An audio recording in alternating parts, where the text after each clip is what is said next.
Hello all, welcome back to my channel. In this tutorial I am going to discuss about the Postman. So Postman is a very important tool to test your web API before integrating the API into your code. So let me show you how we can download this app, and from that Postman app we will test the API. So go to your browser Chrome and write Postman download. See postman.com, it will open, and from here we can download this Postman app, and this app will be for the Windows. So now I will share the link in the description box, so from there you can download this Postman. So we have three API. Two is of the get type and one is the post API. So first one is getting the data without passing any argument or any data in the query string. And the second API, we are passing some ID. On the basis of that ID we are getting the data, like we have seen getting the particular customer data on the basis of customer ID, or getting the order detail, particular order detail on the basis of order ID. So in this scenario we will use this kind of an API. And the last one is post API. We are posting some data. If you fill the registration form or place order, so all those data will be posted using HTTP post verb. So we'll test all these three API on the Postman.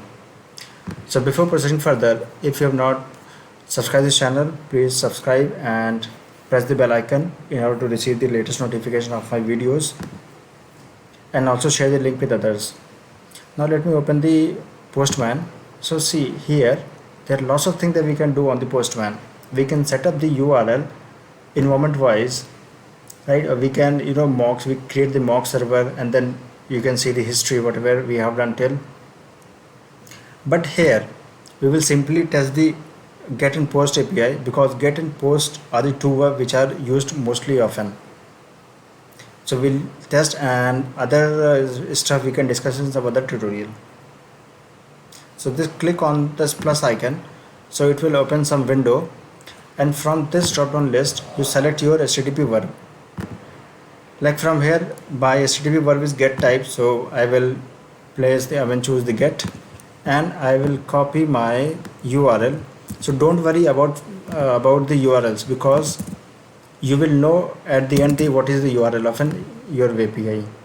So don't worry about the API, that how I know the URLs of an API. And how to create the API I will discuss in some other tutorial, because that is the different word. So if you click on this send button, so you will see that the result is here.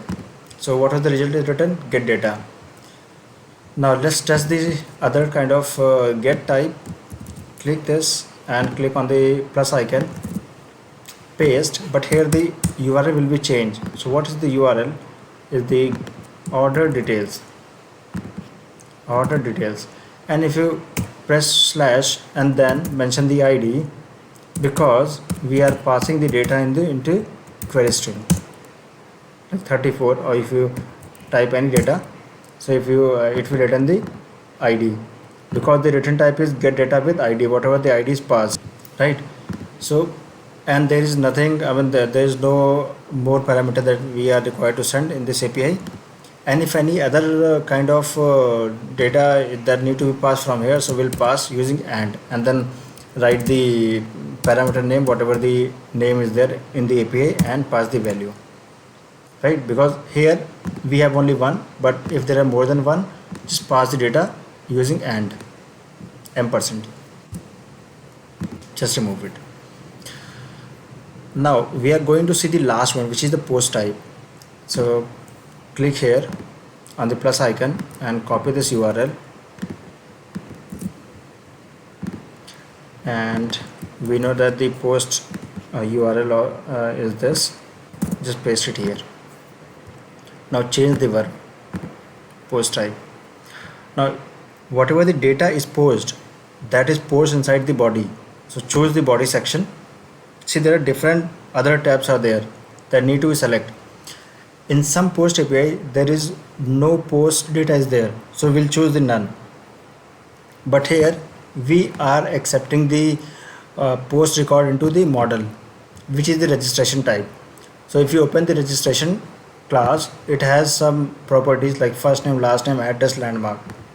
These are the key, and we'll pass these keys from the postman.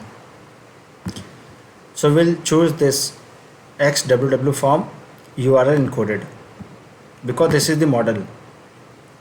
And suppose if we are sending some JSON in the post, so we'll choose the raw one. So here we'll pass the JSON, but here in this API we are accepting the class or model. So we'll write the same key name and we'll pass the data. This is the value, and the second key we know that the last name and value whatever we can pass, and press on the send button. See, it return the data in the JSON format because the logic is written inside this API is this only. So in this way you can test the get and post type with different parameter that we can pass. And one more thing, in the post type, if you click on the bulk edit, you can also pass the data in this format if there are lots of other parameters are there, right? Or we can simply pass them in key value pair. So thank you for watching this tutorial. If you have any question regarding this or any current tutorial or any of my previous tutorial, please mention the question in the comment section. I will be very happy to answer. Thank you for watching this video, and please subscribe this channel if you are not yet subscribed. Thank you.